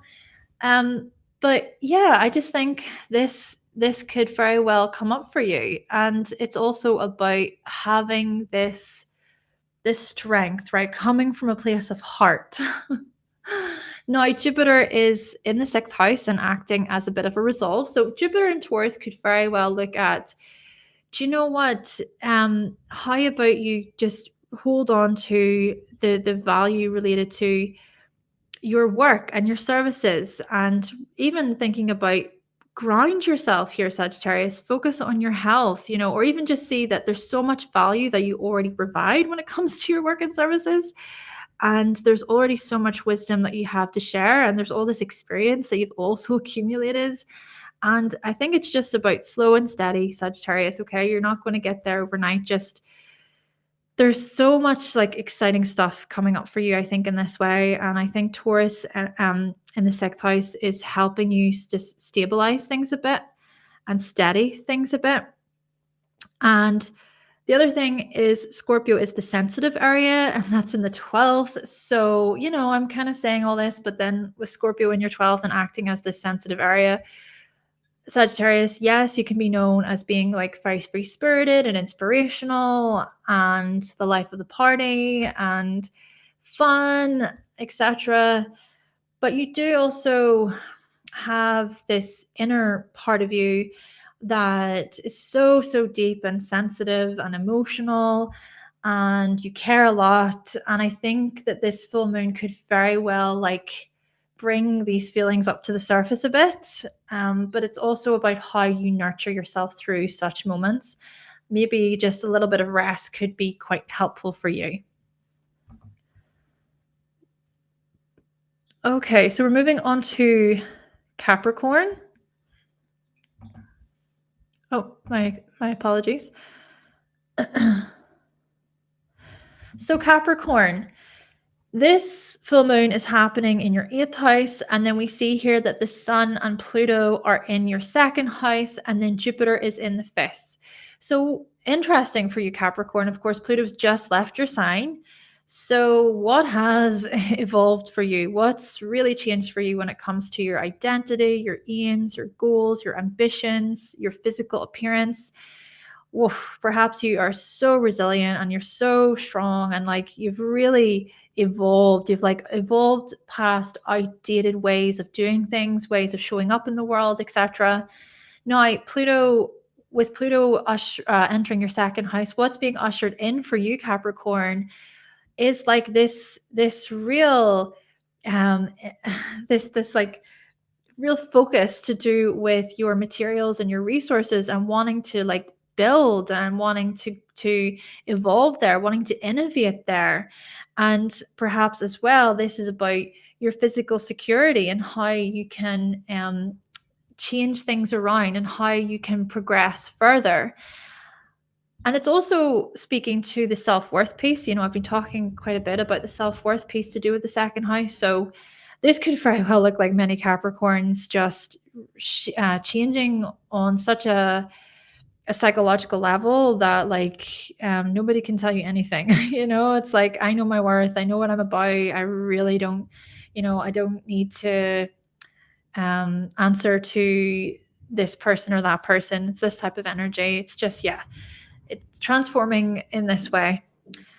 And what I also want to mention with the moon being in your 8th house, this is shining a light on your investments, your debt, any debt that you have accumulated, wanting to pay that off, any sort of loans even that you want to take out, which can support you in some way, shape, or form, and possibly looking at a certain change to do with intimacy and bonding and closeness.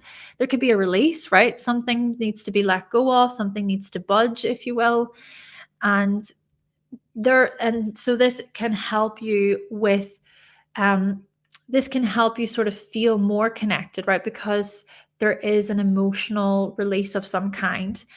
And maybe as well, a big part of this is trust and commitment, like loyalty. And like I was also sort of suggesting, I think this is a full moon of trustworthiness and authenticity. So, authenticity on this more psychological level, but then also authenticity when it comes to shared resources. Maybe there could be a bit of a power struggle coming up for many Capricorns to do with your position or your finances versus another person's, and how things are exchanged and shared.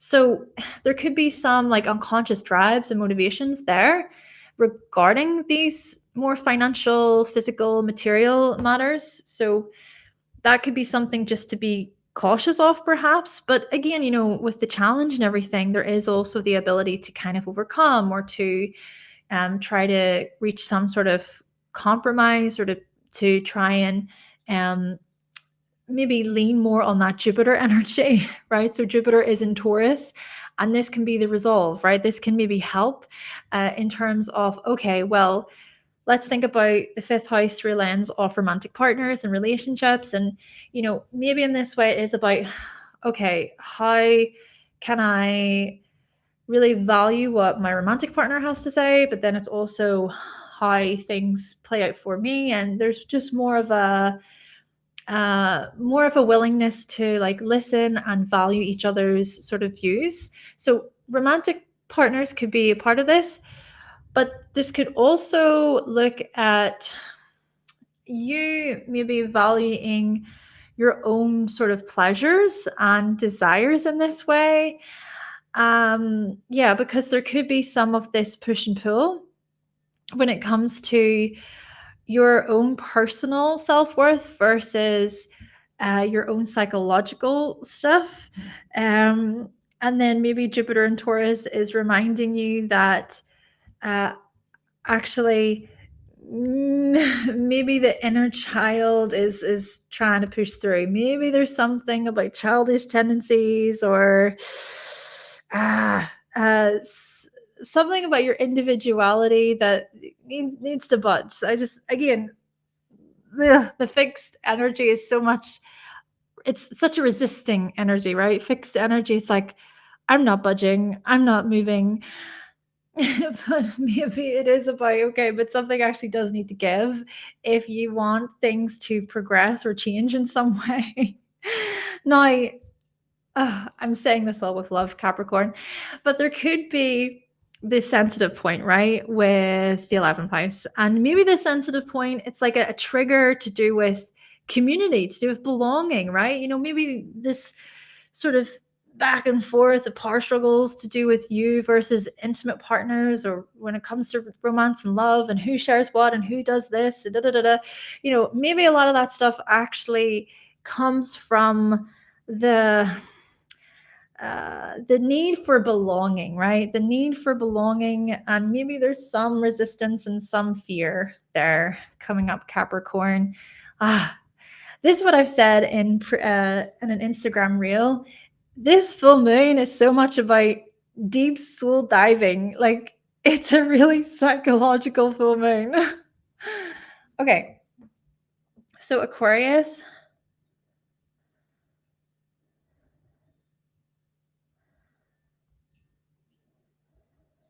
We're coming. All right, so Aquarius, this full moon is happening in your seventh, and then the Sun and Pluto in the first, and then you've got Jupiter in the fourth. So more angular houses being activated. Whew, Aquarius, you're up. You're up. Next 20 years. Yes, there's a little dip back into Capricorn from September until November, but you are pretty much up for the next 20 years to reinvent yourself, to go through these renewals, these death and these rebirth experiences. And especially if you have planets in Aquarius, this is going to be extra intense and extra personal. And if you do, of course, have the Aquarius rising, very personal indeed. So, what can we say about this? Aquarius, you are someone who you tend to evolve anyway, right? You like change, you like progress. You may be someone where it's like, the person that I was 5 years ago, I don't even recognize who that is, right? But with Pluto here, it's that type of energy, but really, really extreme, like really intense. And this could be to your benefit, of course, but it could also be to your detriment. That's the thing. It really depends. And then you have to look at the whole chart and context, everything.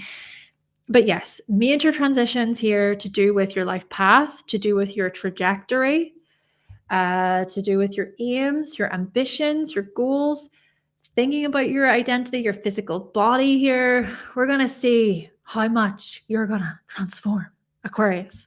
And you can already kind of sense that things are starting to change. And you can sense that, oh, so this is what the future holds. Aquarius, you do tend to like pick up on future themes, right? You can be quite intuitive in that way. It's like you can see into the future. You might not have all of the information available to you at the time. It's just like this, mm, mm, I can sense this. I can sense this, right? And then it gets to that point and you're like, oh, right, okay, this is how it all led up to this point. But yes, very futuristic. And now with the moon being in the seventh house here, I think this is looking at really, oh, well, what needs to kind of budge, what needs to be released and let go of when it comes to like possibly performing or feeling like you need to put on a show, or even looking to other people as like, oh, well, they know better, or they seem to have it figured out. Maybe there's something about confidence in this way, kind of integrating greater confidence and self-assurance and just believing in your capabilities, believing that you have what it takes to hold your own as well. So much about your individuality is coming up as well, which is going to continue to be sort of triggered every month for the next 20 years, which is something I was talking about at the beginning.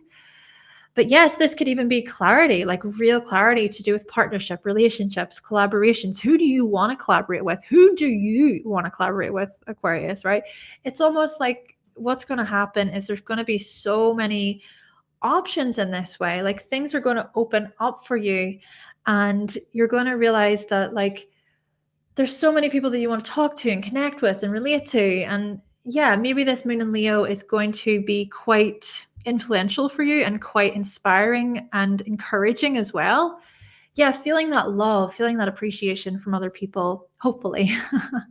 Now, at the same time, Pluto also being a part of this can suggest some sort of power struggles, right? It can suggest the shadow stuff, unconscious motivations and drives.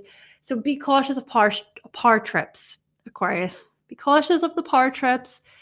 Be cautious of like, I need to insist on da da da da. I need to be the dominating one, or I need to insist on things being my way. This fixed energy, like I've been saying throughout these readings, something needs to give. Something needs to give. And with Jupiter being in the fourth, perhaps Jupiter in the fourth looks at the resolve. And the resolve, I think, is calm. Calm. Calm. You feel that bite, right? If you feel that bite, you feel that, it's like, no, I'm just gonna calm myself. Just gonna try and relax. I don't need to do anything. I just need to move slow. Just slow. Just patience. It's gonna work out. It's gonna be fine. Also, to value your own sort of emotional well-being, don't let these people outside of you like disturb your peace. Disturb your inner guidance. Okay? Just try and remain slow. And perhaps as well, relaxation. A little bit of relaxation at home. Maybe just try and take it easy during this full moon. That could be useful. If you can. You may see certain opposing forces like, there's all this conflict and drama happening. I'm just chilling with my blanket, my tea. Now, at the same time, the 10th house is going to be a sensitive area. All the more reason to not get involved, Aquarius, because with Scorpio in your 10th house, you're like, when it comes to public stuff. You're on social media like, this is so wrong. I don't agree with this. It's like, I want to tell the world. No, don't do it. Don't do it. Yep. It's a sensitive point in the 10th house. It's interesting. But yeah, I just think that it could be useful just to sort of regulate a bit there, because there's a lot of intensities about during this full moon. All right, so we're moving on to the final sign, which is Pisces.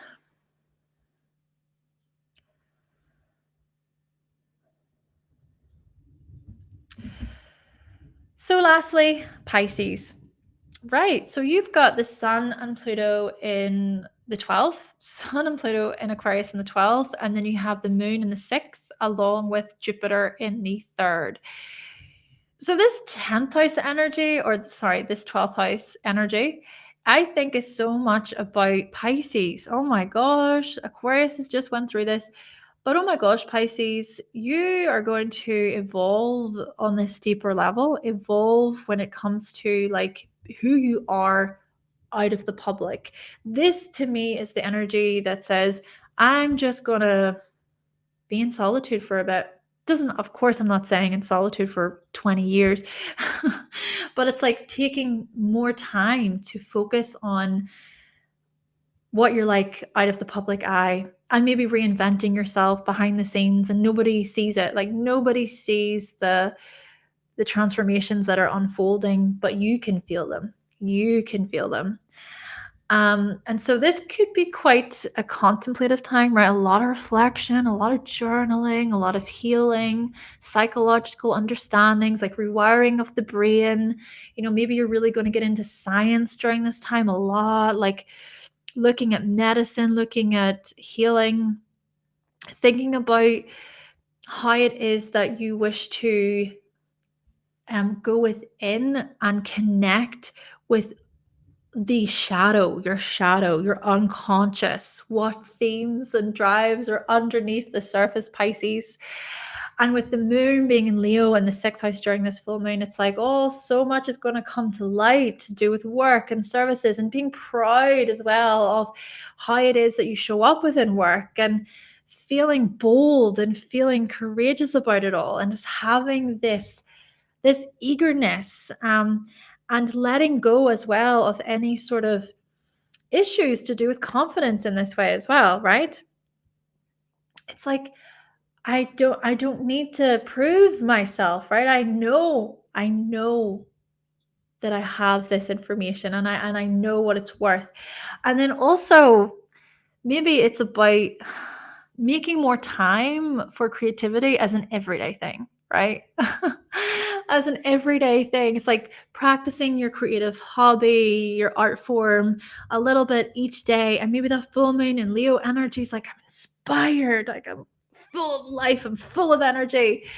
And it's things just become clear. There's so much understanding there, and you see it all, and you're like, yes.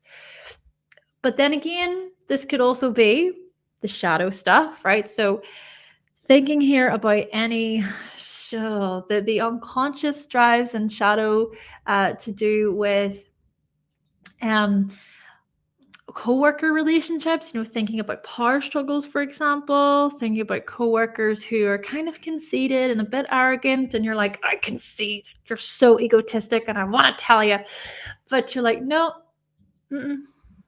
Or maybe you do. Maybe you do. There could be some tension, right? There could be some tension, some projection that happens, especially related to work, especially related to coworkers. But Jupiter, Jupiter is a good resolution point. Jupiter in the third actually says, "Do you know what? I'm going to think before I speak, and do you know what as well." I'm going to be practical whenever I do share. I'm going to give practical solutions and practical advice and help in this way.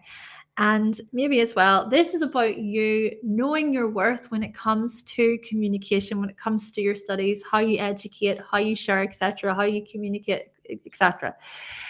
So that, I think, can be quite a useful tool, or a useful thing to do, is just to kind of just with Taurus energy, I just feel it's just more about relax, ease into it, relax. Okay.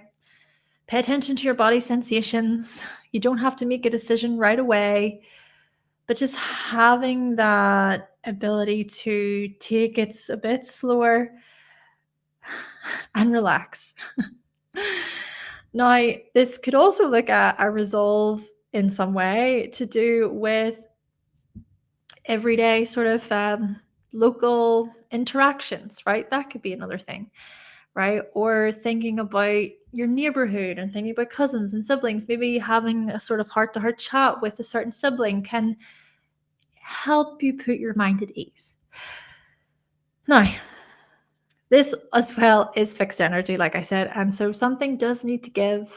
Okay, could be the situation where it's like, well, I'm not doing this, but you're doing this, and it could be this kind of combative back and forth to do, like I said, with work matters, or even considering your daily routines and habits, and how things can maybe be quite intense or extreme there. And then the Jupiter and Taurus energy kind of goes, when it's done, it's done. Okay, when it's done, it's done. Now, Scorpio is a sensitive area, and that's in the ninth house. So that Scorpio energy in the ninth house, I feel it could very well show up as like, I feel so intensely about this message, or it could show up as my beliefs, like they need to know, like this type of stuff. And this it could be that where it goes that way, but um maybe Jupiter in Taurus, it still is asking for a little bit of patience and trying to bring yourself to a calmer state of mind. Okay, that's us. We're done with the horoscopes for the full moon in Leo. Thank you so much for being here. I enjoyed this session.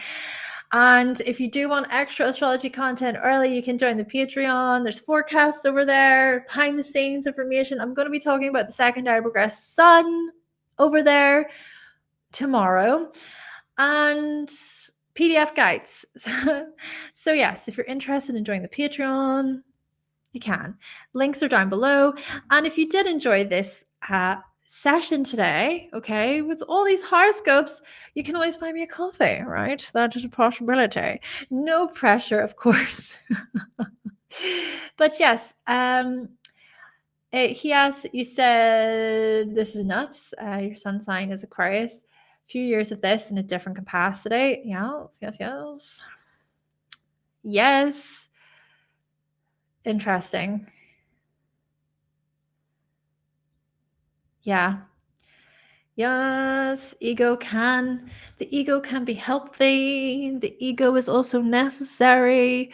But anyway, thank you so much for being here today. I've enjoyed this session. If you enjoyed it, let me know. And I'm going to put the timestamps underneath, so in the comments right after. Have a great week ahead, everyone. And I will see you very, very soon for the February horoscopes. Bye.